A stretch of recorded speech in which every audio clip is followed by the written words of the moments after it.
สบายดีคลิปนี้ที่มาว่าเรื่อง SL กับ TP เด้อ SL ก็คือ Stop Loss TP ก็คือ Take Profit คือปิดกำไรนั่นแหละ Stop Loss ก็คือปิดขาดทุนตัวอย่างออเดอร์นี่เด้อสมมุติแป๊บนึงเด้อตัวอย่างนี่ใส่ Stop Loss สำหรับออเดอร์นี่หลังจากเข้าออเดอร์แล้วบัดนี้เฮามาคลิกใช้ออเดอร์นี้คำว่าออเดอร์ที่ว่ามีไม้แดงๆเป็นขีดเป็นน้อยๆนี่แล้วก็มีเซลล์หลังจากเขาคลิกใช้แล้วมันจะมีคำว่า SL ขึ้นมาจะมี SL ขึ้นมาในจุดนี้เลยจะหมด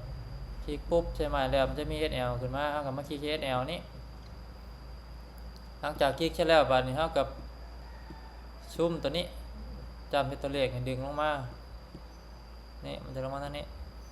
สมมติว่าเขาจะใส่แต่stop lossนี่แต่อย่างเงินเรามี100 เหรียญเนาะเขาจะ stop loss จัก10 เหรียญเนาะก็ดึงใส่มันจะมีบอกเหรียญพร้อมตัวนี้เห็นบ่ SL แล้วก็มีจำนวนเงินที่จะเสียสมมติเราสิยอมเสียจัก10 เหรียญสมมติเราก็เราก็ลากไปใส่ให้มันขึ้นฮอด10 เหรียญนี่ประมาณนี้หลังจากเราลากไปใส่แล้วเราก็กดปรับเปลี่ยนสถานะเลยดึงมานี้ดึงขวามานี้จวดมาตัวนี้ก็เพียงเซตเป็นการเซตชิ้นในการใช้ stop loss บาทนี้สมมติเราบ่อยากใช้นั่นนี่ก็ได้คือกันถ้าใช้สมมติเนี่ยเข้ามาบนการซื้อขายนี้ตัวอย่างว่าเราสิยอมเชียร์อยู่สมมติเราสิยอม stop loss เป็นราคาเนาะสมมติตอนนี้เขาเนี่ยอยู่ 4,021 สมมติว่าแล้วสิไปยอมเชียร์อยู่ 4,030ถ้ามาเข้าบอลซื้อขายนี่ก็ได้ถ้ามีไม้แล้วถ้ามาคลิกใช้ไม้นี้แล้วปรับเปลี่ยนสถานะเดี๋ยวมันจะมีคำว่า stop loss อยู่นี้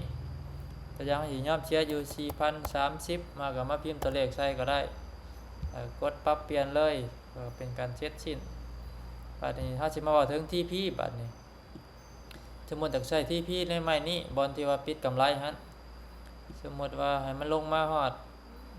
แถวนี้เลยถ้าสิปิดกำไรก็มาคลิกใช้ไม้นี่คือเก่าแล้วก็มากดที่ TP นี้บัดนี้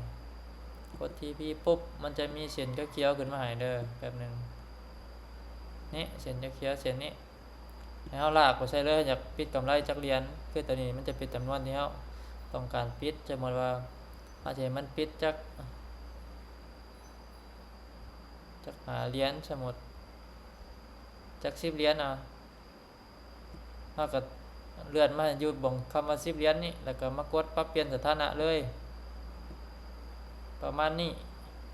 ก็เป็นเพียงการเสร็จสิ้นสมมุติว่าบัดนี้มันมีลายไม้สมมุติว่าเฮากดออเดอร์อยู่นี่ลายไม้มันมีอยู่เรียนกันอยู่นี่เป็น 4-5 ไม้สมมุติว่าเฮาสิมาคลิกใช้ไม้เดียวนี่แบบไม้เดียวนี่บ่ได้เลยเฮาก็เพียงแต่เบิ่งเอาตัวเลขตัวนี้ที่ว่าเฮามาใส่ก่อนหน้านี้นี่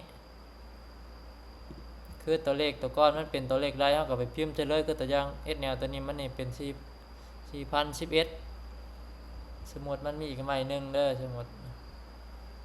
แล้วเฮาก็ไปกดใส่แบบเดียวกันนี้คลิกเข้าไม้แล้วก็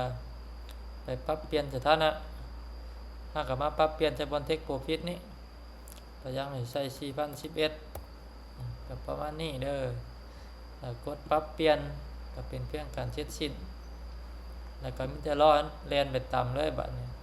สมมุติว่ามาตามที่พี่เฮาก็ได้10 เหรียญสมมุติว่าไปตาม SL เฮาก็ได้10 เหรียญมีแต่รอถ้ามันแล่นไปบัดนี้หวังว่าจะเข้าใจ